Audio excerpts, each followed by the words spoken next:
예, 더불어민주당 대선 경선 어제 2차 토론이 열렸죠. 참고로 말씀을 드리자면은 8월 20일에는 5차 토론이 열리는데 저희 뉴스쇼가 주관을 합니다. 아침 출근하시면서 또 식사하시면서 토론을 함께 하시면 되겠습니다. 아무튼 어제 2차 토론은 개헌 얘기 나왔고요. 이낙연 후보가 과거에 참여정부를 비판했던 것에 대한 공격들 나왔고 이재명 후보가 음주운전을 했던 전력에 대한 공격도 나왔습니다. 어제 토론에 참여한 후보 중 한 분 지금부터 연결해보죠. 박용진 후보 연결이 돼 있습니다. 박 후보님 나와 계세요. 네, 안녕하세요. 박용진입니다. 본경선 2차 토론 만족스러우셨습니까? 저는 제가 준비한 걸 잘 얘기하려고 노력했고요. 예. 좀 미래를 이야기하고 이렇게 했으면 좋았을 텐데 답답한 건 뭐냐면 국민들께서 최근에 민주당 경선을 보면서 그리고 어제 토론을 보면서 대한민국의 미래가 저거구나 이렇게 느끼셨을까요? 그런 면에서 좀 답답합니다. 계속 과거에 대한 이야기, 후보들 전력 문제에 대해서만 이야기하고 있는데요. 그런 면에서는 좀 답답합니다. 박용진은 잘했다. 그런데 전체적으로 답답하다. 이런 느낌? 아니, 제일 토론답게 잘한 후보 박용진 후보님 빼고는 누구한테 점수를 주고 싶으세요? 어제 진행해서 좀 그런 면을 좀 강조하려고 하셨던 분이 또 정세균 후보세요. 정세균 후보님. 예, 그래서 대안에 대해서 좀 구체적으로, 개헌에 대해서도 더 구체적으로 이렇게 고민하시는 흔적이 있더라고요. 가장 아쉽다 싶은 후보를 꼽으라면 누구일까요? 제가 아쉬운 건데, 네.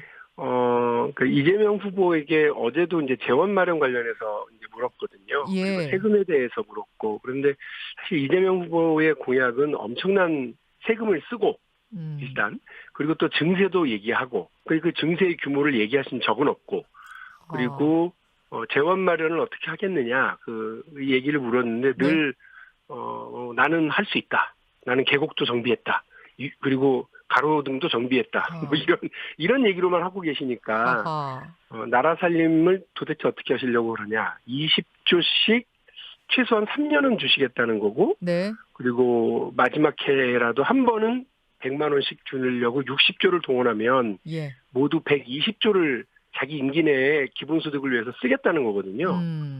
근데 그것의 효과는 내수진작 효과밖에 말씀 못 하고 계시고, 그리고 월 2만 원 수준, 많이 줘봐야 최대 8만 원 수준 월의 기본소득을 하기 위해서 국가 전체를 이렇게 실험의 장으로 끌고 가는 것이 맞냐. 실험적으로, 부분적으로, 단계적으로 하는 것은 저는 의미 있다고 생각을 합니다만, 이거는 1년에 20조씩 최소한, 최대 60조, 자기 임기 내에 해서 120조를 동원하는 그런 기본소득 실험은 국정 운영이 실험용으로 전락해버려서는 안 되잖아요. 실험용이 되는 게 아니냐. 아니 근데 계곡도 정비 잘 하셨고 또 경기도 안에서 기본소득 이런 실험들 해봤을 때 성공적이었고 그걸 말씀하시는 거 아니겠어요? 그게 성공적이었는지 아니었는지 자평할 때가 아닌 거라고 보고요. 이 대국을 운영하는데 그렇게 그냥 급격하게 적용하는 거 적절한지에 대해서 제가 그 가능성에 대해서 제가 점검해서 물어보는데 나는 할 수 있다라는 얘기를 반복하고 거울 보고 나는 할 수 있다 한다고 그래서 이게 할 수 있는 게 아니거든요. 알겠습니다. 구체적으로 얘기하자 그 말씀입니다. 가장 아쉬웠던 후보 그러면 이재명 지사 제일 아쉬웠다 그 말씀이신데 사실 어제 이재명 지사는 그런 정책 부분 말고도 음주운전 전력 관련해서 지적들이 좀 나왔습니다. 아무래도 이제 지지율 1위다 보니까 더 많은 공격들이 있었던 것 같은데요. 뭐냐면 과거 음주운전 전력이 이제 의심이 된다. 모든 전과 기록을 제출하자. 이게 지금 다른 후보들의 여론인 거죠? 예, 그런데 그러니까 검증을 해보자. 여러 가지 의미가 있죠, 검증은. 그건 저는 찬성합니다. 사실 넓게 보면 지금 자체가 검증하는 과정이에요. 또 하나는, 이게, 저도 검증에는 그래서 찬성을 하지만, 이재명 후보의 과거 전력, 범죄 경력에 대해서 궁금하다라고 얘기를 하시면, 사실은 공천을 주신 분이 후보들 중에 두 분이 있어요. 이재명 후보에게. 정세균 후보가 당대표를 하실 때 예, 추미애 그렇죠. 후보가 예. 당대표를 하실 때 공천을 준 걸로 제가 기억을 네, 하거든요. 네. 그럼 그때 충분히 어쨌든 당이 공식적인 절차를 밟아서 범죄 기록 혹은 또 다양한 그 검증의 그런 조건들을 맞췄으니까 공천을 주셨겠죠. 근데 지금 와서 다시 이렇게 이야기하는 것은 적절한지 그 부분은 짚어야 될 것 같고 아마 범죄 경력은 우리 국민들께서 잘 아시는 분도 계실 텐데 아예 예비 후보로 등록할 때 네. 혹은 당에서 내라고 하는 그 서류 중에 예. 다 있어요. 그 부분은. 지금 그러니까 한 번의 음주운전 전력은 이미 공개가 돼 있는데 그거 말고 뭐 네네. 숨기고 있는 한 번이 더 있는 거 아니야? 그게 지금 쟁점인 거잖아요. 일종의 무슨 숨기는 논란, 거짓말 논란 비슷하게. 근데 예. 100만 원 이하일 경우에는 뭐 신고를 안 해도 되는 상황이라 그걸 넘어간 거 아니냐? 뭐 이런 논란 같아요. 그걸 검증할 수 있는 방법이 어떤 게 있는지는 모르겠는데 그거를 또 알고 법률적으로는 그렇게 해서 조회 해석을 경찰로부터 받은 거를 공개할 때 그게 또 저 공개하게 되면 위법한 상황이라고도 하더라고요. 그래요. 그래서 그 부분은 이제 저는 검증은 필요하다. 네. 그런데 범죄 기록뿐만이 아니고 당의 당론과 얼마나 일치하느냐 등등의 과정을 다 필요한데 이제 그냥 이렇게 공세 차원에서만 막 진행하기에는 조금 우리 당이 그동안 쭉 해왔던 과정들이 있는데 네. 그 부분이 좀 잘 참고됐으면 좋겠습니다. 예, 알겠습니다. 당 차원의 검증 기구가 필요하냐 아니냐 어제 토론에서도 이 부분에 대해 좀 논란이 있었는데 박용진 후보는 찬성하시는 거군요. 네, 찬성합니다. 예. 혹시 이게 반 이재명 연대 아니냐 이런 지적도 나오던데 어떻게 생각하십니까? 근데 조금만 한 발 뒤로 물러나서 보면 네, 우리 국민들 제일 잘 아는 한자 성어 중에 이의제기라고 있어요. 그렇죠. 그러니까 오랑캐를 통해서 오랑캐를 제압한다라고 하는 그런 뜻이긴 한데 여기서 이가 오랑캐 이자가 아니라 이재명 이씨, 이낙연 이씨예요. 네, 그래서 이낙연으로 이재명을 제압하고 이재명으로 이낙연을 공격한다. 예. 우리가 이의제기를 당하게 될 수도 있어요. 나중에 국민의힘한테. 그래서 미래를 두고 실력을 검증하고 또 미래를 두고 비전을 국민들에게 제시하면서 누가 더 잘하나로 봐야 되는데 지금 오히려 이렇게 그 이의제기를 당할 수 있는 상황으로 가는 것에 대한 우려가 있고요. 두 번째는 제가 어제도 제일 주목하고 싶었던 게 이건데 네. 그 나랏돈 물쓰기 대회 나오셨냐, 물쓰듯 대회에 나오셨냐 이 부분인데요. 책임 있는 정치인은 나랏돈을 물쓰듯이 쓰고 나눠주면서 당장에 박수를 받는 것이 아니라 나라의 현실을 있는 대로 설명하고 어려움이 있으면 이겨나가자고 호소하고 눈물로 호소하고 설득할 용기를 가져야 된다고 저는 생각하거든요. 그래서 네. 당장 욕먹더라도 미래로 갈 수 있도록 미래에 대해서 고민해야 되는 건데 어제도 이제 지적했습니다만 이재명 후보는 기본소득에 있어서의 무책임함 그리고 소홀함 그리고 대학 미지 진학자들 1,000만 원씩 주겠다. 이낙연 후보는 군 제대하면 3,000만 원. 정세균 후보는 미래 씨앗 통장 20살 되면 1억 주겠다 이렇게 얘기들 하시는데 네. 이 소득이든 자산이든 이게 다 국민 세금으로 조성해서 주겠다는 거예요. 언제까지 이걸 할 수 있을 건지 이런 지속 가능성과 여기 얼마나 돈이 들어가는지는 제대로 얘기 안 하시고 그냥 박수만 받고 주목만 받으려고 하시면 무책임한 정치인 아니냐는 게 제가 드리고 싶은 말씀이에요. 예. 박용진은 나이는 제일 젊지만 이런 부분에 있어서는 가장 신중하고 책임감 있게 입장을 말씀드리고 호소하고 그렇게 가려고 합니다. 우리 국민들 스스로의 땀 흘려서 얻은 임금, 노동 이런 부분이 존중받는 나라, 일하는 사람들이 존중받고 대우받고 소홀하게 되지 않는 그런 나라를 만들어 달라는 게 국민들의 요청이셔서요. 알겠습니다. 박용진이 국부펀드를 이야기를 하든 경제 성장을 이야기하든 저는 우리가 감당해야 될 부분들은 감당해야 된다라고 말씀을 드리는데 다른 후보들께서 그렇게 안 하고 있고 계속 과거 이력에 대해서만 서로 캐고 10년 전 기사 하나 찾아와서 설명하고 막 이러시는 게 답답해 보이더라고요.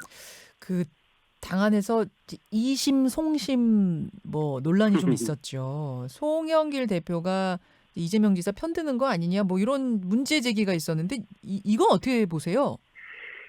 경기장에서 축구하다 보면 선수들이 저 심판 이번에 우리 편한테 되게 편파적으로 한다 이런 느낌을 다 갔거든요. 다 갔습니까? 다 가요, 다. 그러니까 이 팀도 저 팀도 다 갔는데 뭐 그런 수준이라고 보고요. 아하. 그 송영길 대표가 만일에 여기서 조금이라도 오해를 살 행동을 만일에 하면 본인에게 치명적일 수밖에 없는 건데 그렇게 하시겠습니까? 이게 일종의 우리 후보들이 갖는 서운함들은 있을 수 있지만 편파적이라고까지 생각하고 싶지는 않습니다. 알겠습니다. 정책 얘기로 가보죠. 어제 박용진 후보님 청년 안식년제라는 걸 새로 발표하셨어요. 예. 뭔고 하니 비정규직 청년도 7년 일하면 1년을 쉬게 해주자. 안식년 갖게 해주자. 이런 취지인데 일단 들으면 좋아요. 쉬게 해준다니까 좋은데 이게 현실적으로 가능합니까? 일단 출발은 그런 거예요. 우리 사회 지금 평생 직장이라는 개념은 거의 사라지고 있다. 평생 직장, 예. 네, 이거 사라졌다. 그래서 인생을 살면서 여러 차례 직장을 바꾸기도 하고 직업을 변경시키기도 하고 그렇기도 하고요. 또 한 번에 2개, 3개씩 직업을 가지고 있는 엔잡러도 흔해져 있는 상태예요. 네. 그러면 우리가 평생 직장을 갖는다는 의미는 사실은 퇴직금을 얘기하는 거잖아요. 안정적인 직장, 그리고 퇴직금 그렇죠. 이건데 지금 비정규직을 쓰면서도 장기적으로 쓰게 되면 퇴직금은 이제 쌓습니다. 그런데 일부 그 고용 현장에서 또 많은 기업가들이 기업에서는 1년 단위 이상으로 하게 돼서 장기적으로 쓰게 되면 줘야 되는 퇴직금을 주지 않으려고 7개월, 9개월, 11개월 이렇게 계약 단위를 계속 연장하거든요. 그래서 아예 7년에 한 번 정도 안식년이라는 이름으로 네. 퇴직금을 준다 이렇게 생각을 하는데요. 한 기업에만 오래 다니는 게 아니고요. 네. 고용보험에 적립을 하게 되면 직장을 7년 사이에 4번, 5번 바꾸더라도요. 네. 고용료를 납부한 기록이 남게 되는 것 아니겠습니까? 예. 근데 거기에, 이런, 장기 부담, 그러니까 비정규직을 쓰더라도 우리 기업이 또 본인이 또 국가가 일정하게 안식년 제도를 위한 부담금을 조금씩 적립해 나가자는 거예요. 고용보험처럼. 그러면 이직을 하거나 뭘 하거나 하더라도 7년 동안 일을 하면 어느 회사든 일을 하면 그 사람은 1년을 정부에서 주는 지원금 받으면서 쉴 수 있는 거예요? 안식년을 가질 수 있다는 그렇습니다. 얘기예요? 거기는 자기 돈도 있고요. 예. 정부 돈도 있고 우리 퇴직금하고 똑같은 구조라고 생각하시면 될 거고요. 근데 이게 재원 마련의 문제가 또 여기서도 생길 것 같은데 아까 이재명 지사의 기본소득 지적하셨습니다만 이것도 사실은 돈 드는 문제 아닙니까? 말씀드린 것처럼 기본적으로 우리가 고용보험료를 내잖아요. 예. 근데 그걸 내면 본인도 냅니다. 퇴직금 같은 경우 똑같습니다. 본인도 내고 기업도 냅니다. 그러니까 매달 월급에서 일정 부분이 적립되는 거예요? 그렇습니다. 예, 이렇게 적립을 하고 다만 월급 안에 포함시키지 않는 기업의 부담료가 조금씩 더 있습니다. 왜냐하면 비정규직을 쓰면서 일정하게 더 이득을 얻기 때문에 그거는 설계를 하면 되는데요. 제가 제시하는 모든 경제의 핵심은 일하는 사람입니다. 그래서 국부펀드도 자기가 어떤 직장에서 어떤 일을 하든 간에 본인이 그 국부펀드에 적립을 하게 돼서 목돈 마련과 그리고 최종적으로 자산 5억을 마련할 수 있는 이 길을 열겠다. 국부펀드를 통해서 이 말씀이고 이것도 비정규직이면 어떠냐. 어떤 일이라도 하자라고 하는 얘기인데요. 다만 사회적 대타협이 전제가 있습니다. 그렇죠. 그러니까 우리가 이제 비정규직을 남발해서는 안 된다. 이거 다 합의는 하고 있지만 지금 현실은 비정규직이 더 많아졌고요. 이거를 인정하고 대신 비정규직의 평생 고용 안정, 그다음에 인생의 재출발, 재충전에 대한 권리를 인정하는 사회적 대타협을 기반으로 해서 이 제도가 스타트할 수 있을 거라고 봅니다. 그럼 이게 30대까지인 거예요? 적용이? 아니죠. 사실은 청년들에게 이렇게 MZ 청년들에게 여러분들이 사회 출발을 하게 될 때 이렇습니다라고 하는 걸 보여드리는 거고요. 당연히 평생 이렇게 이제 가야 된다고 보는 겁니다. 예. 알겠습니다. 이것도 간단치는 않은 문제여서 말씀하신 것처럼 사회적인 충분한 논의, 토의가 있어야 될 것 같고요. 오늘 여기까지 말씀 듣겠습니다. 박용진 후보님 고맙습니다. 네, 감사합니다. 예, 더불어민주당 대선 경선 후보 박용진 후보였습니다.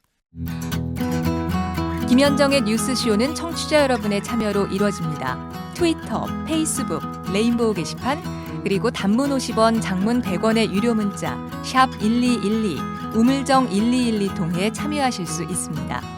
김현정의 뉴스쇼, 여러분과 함께 만듭니다.